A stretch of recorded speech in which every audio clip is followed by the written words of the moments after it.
Chapter 5. The Plot Thickens. Dr. Zeus.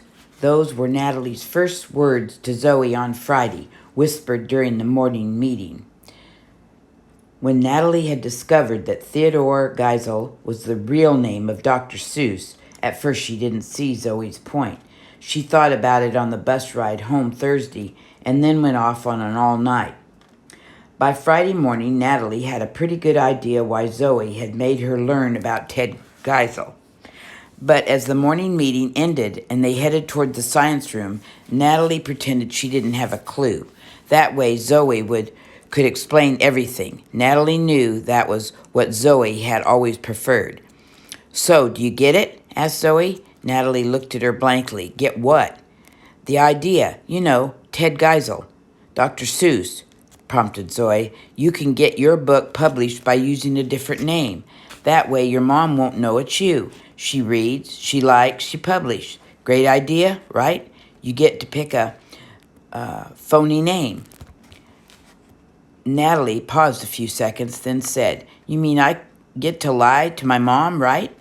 Zoe made a face. "Oh, come on." Zoe and Natalie had different ideas about what was and was not a lie.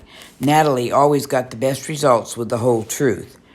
Zoe wasn't a liar, but as long as the truth was not entirely absent, Zoe felt it was just fine. They'd had this discussion before, and Natalie usually held out for complete honesty. But today Zoe was prepared. She said, "Okay, tell me this. Was Dr. Zeus lying to 40 gazillion kids just because they didn't know his real name? Was that a lie?" Natalie started to reply, but Zoe kept on building her case. Was Samuel Clemens lying when everybody thought some guy named Mark Twain wrote Huckleberry Finn? "It's not lying, Natalie. Authors use make-up names all the time, and you're an author, so it's okay." Natalie said, "Well, but do you think Ted Geisel lied to his mother? Don't you think she knew he was also Dr. Seuss?" Zoe had to think about that, but only for a few seconds. She said, "Yeah, but I bet his mother wasn't an author. If she was, and if he sent her a bunch of wacky pictures and stories, she'd probably have said, 'Oh, Ted, this is cute, but it's not really a book. Now you run along outside and play baseball.' And then millions of kids would never have gotten to read The Cat in the Hat or Green Eggs and Ham or anything. All because he forgot to use a synonym. I bet if his mom had been an editor, he'd have kept his real name a secret, at least for a while. Remember, Natalie, she's not just your mom, she's your editor." Zoe reached behind her chair and pulled the blue folder out of her backpack.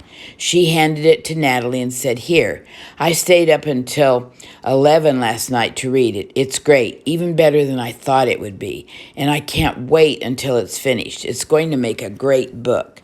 Natalie was quiet as she sat down at her work table in science class. Zoe could feel victory, but she didn't want to rush things. Zoe knew better. Natalie always had to think things through for herself. So Zoe pretended to be busy with her lab notebook and then started assembling the string and weights they would need for their experiment about simple machines. Natalie put the manuscript away. As she slowly pulled her science book back from her backpack, she said, Cassandra Day. I've always wished my name could be Cassandra. Do you think Cassandra Day is a good name?" Zoe grinned. "It's a great name." She stuck out her hand, and when Natalie took it, Zoe pumped it up and down and said, "Cassandra Day, I'm so glad to meet such a wonderful author."